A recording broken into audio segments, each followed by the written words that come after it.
Let's talk about the officials who are coming back after being on the naughty step. Darren, England, who was at the centre of that disallowed... What? Stupid step.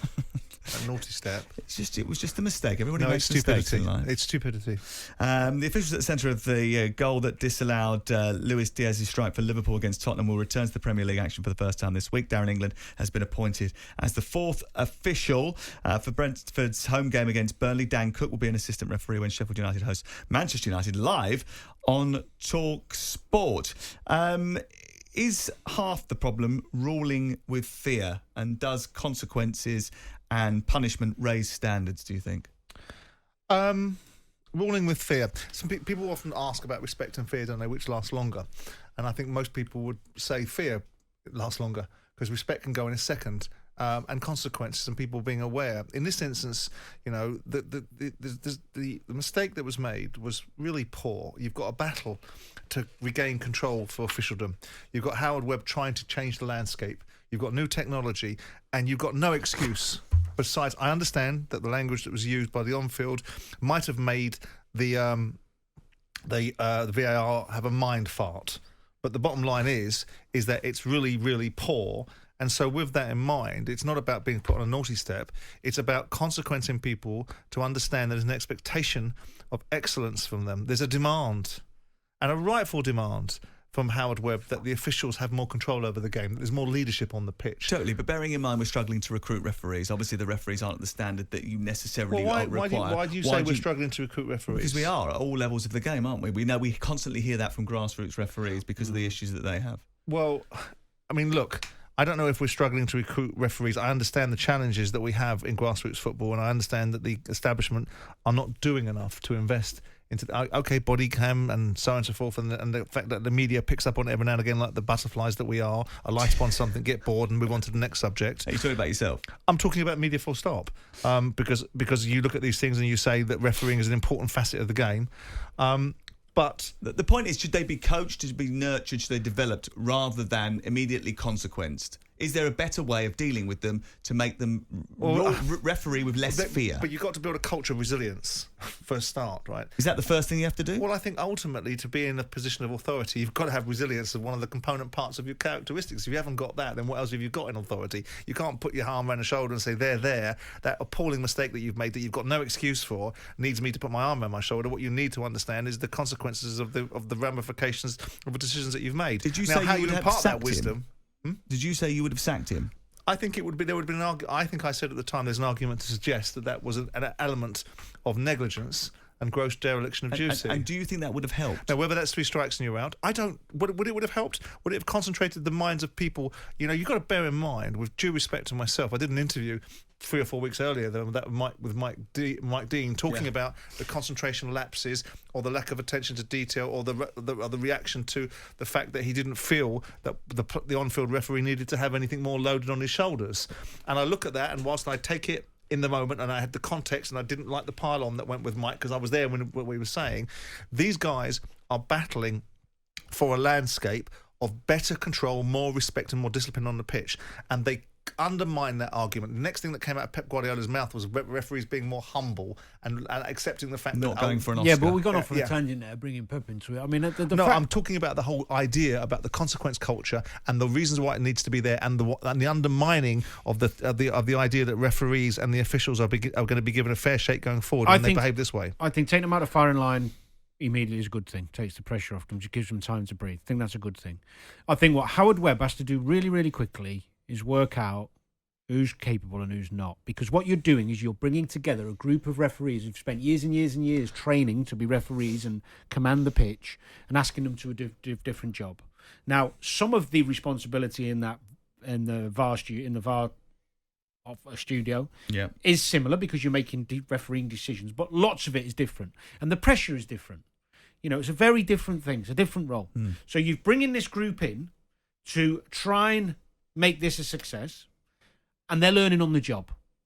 And they have been for a few seasons now. So some people are better at others at doing different roles. They're all referees and they should all be really good at that. But the question is, should they be consequenced? Yes, and yes, you, they should. The question is actually, how do you manage these people to get the best out of them going forward? Well, that's leadership. I mean, leadership. But that's going to take time. They joined last December. It's going to take time to get the right people in the right places and develop them. It's accepted in certain quarters that ultimately there's a new cultural shift in what the new head of the PGMOL or the refereeing head of the PGMOL wants to have on the ground. There's not an acceptance in the media. There's not an acceptance in the football world that there's going to be a need, because there's a battle going on. Because ultimately, whilst you're trying to change the culture, you're making mistakes. So you've got that opportunity to be undermined left, right and centre. But leadership, if you want people to operate at the highest level, you have to have a demarcation point as to what that level looks like, and then you have to have a drop-off point in terms of over the cliff, metaphorically, you go. Well, he shouldn't. Look, if you watch the Rugby World Cup, and when they show you when they're talking about making the decisions in that articulate, calm, settled environment, the complete opposite of what we heard.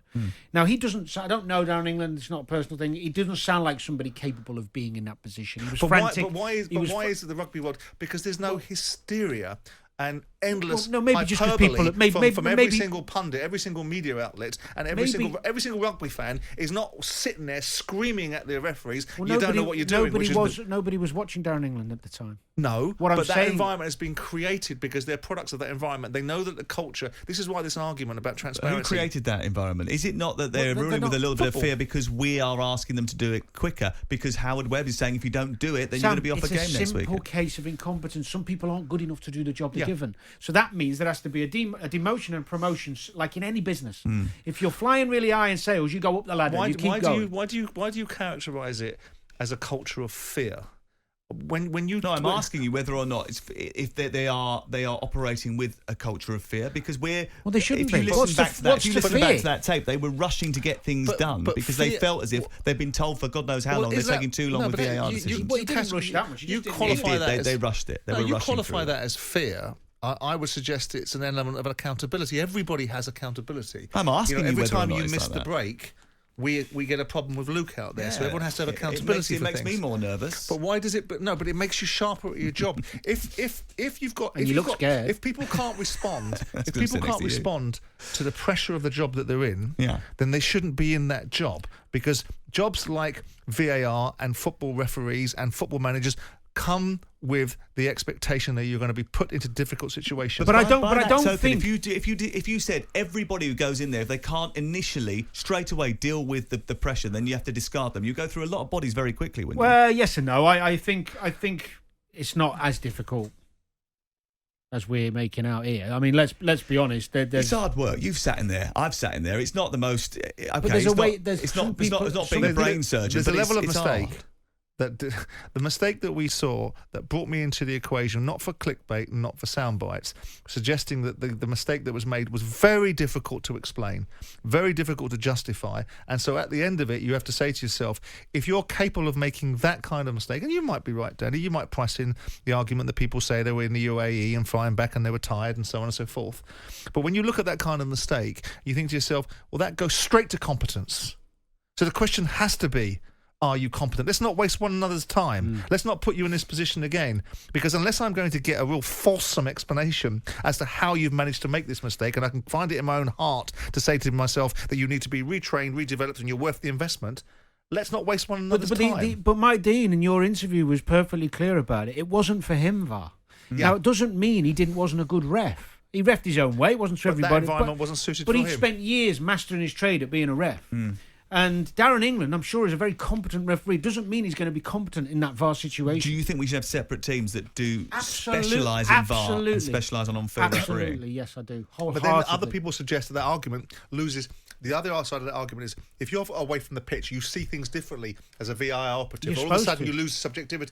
Well, you are and you aren't you? This big argument. But then, what if that's the case? Why do we need to have bleeding footballers in there then? What do you mean? Well, there's constant argument in the room, you mean? In the room in Stockley Park to suggest that they can see something differently. If your argument is that they've got to be completely compartmental... I deviated from that stance a while ago. Well, not from you then, but from others. Because the argument is... I always think the argument is whatever we haven't got is the reasons why something hasn't happened. No, and whenever we get that, it'll be the next thing. No, it's okay. So my point is that if you spend all your time doing one thing and trying to get really good at it, and really focused on it. You get honed at that. You get honed at it, Yeah. and you're gonna be better than the guy that flip-flops from 2 jobs to 1. Especially if you're doing a game Saturday on the field and then the It's next a day very Master of you're one being rather asked than to a be in jack of all. VAR. That is I don't see it being detrimental to VAR or refereeing if you make it separate. And then people will start becoming much more in the zone on that particular... Well, Howard Webb has to own this. He has to decide if they are 2 very definite and prescribed different skills. And if they are, then he has to separate it, and separate it with specialists in one area and on-field referees on the other, and never the twain shall meet. Is that his gift, though, bearing in mind that the It should be. IFAB are so sort of stringent and prescriptive with their protocols? I don't know, to be honest. What I do know is he missed a wonderful opportunity when he spoke with McElhenney on the latest thing to actually say that he would have backed Darren England if he'd have done the right thing, rather than trot out the line. I don't know if he had He to. didn't say that. No. Because he said it to me that Did he he? would have done, yeah. No, he said with Michael Owen that when they asked him about if he'd have stopped it, after because they're not allowed to stop Yeah, he it didn't after- go into a specific. He said He did. He said the law- explained that the law wasn't allowing to it. He wasn't asked. But what he about was what better, would have what he done. was better saying is, look, if after 5 seconds my guy showed some leadership and got the I'd right, have backed I would have backed him, Yeah. and I would be And that's looking what he at- said to you. Yeah. Well, he should have said it on bloody air then, because I think it's a wonderful opportunity to go, look, I don't mean encourage all your officials to do what they want, but sometimes leadership is about going, I will you back... can't. You can't let them off the reservation and let them do what they want. But there are circumstances and instances Well, you've where, got to back- Well, you have to where break the the rules. wrong call is the right call. Correct. By Okay. protocol. Are you going to present the next mic'd up with Howard Webb? That would be good, wouldn't it? Be interesting, wouldn't it? Yeah, I think you should do it. Why not? Jim White and Simon Jordan. Monday to Friday mornings from 10 on AM, on DAB, via the talkSPORT app and on your smart speaker. talkSPORT.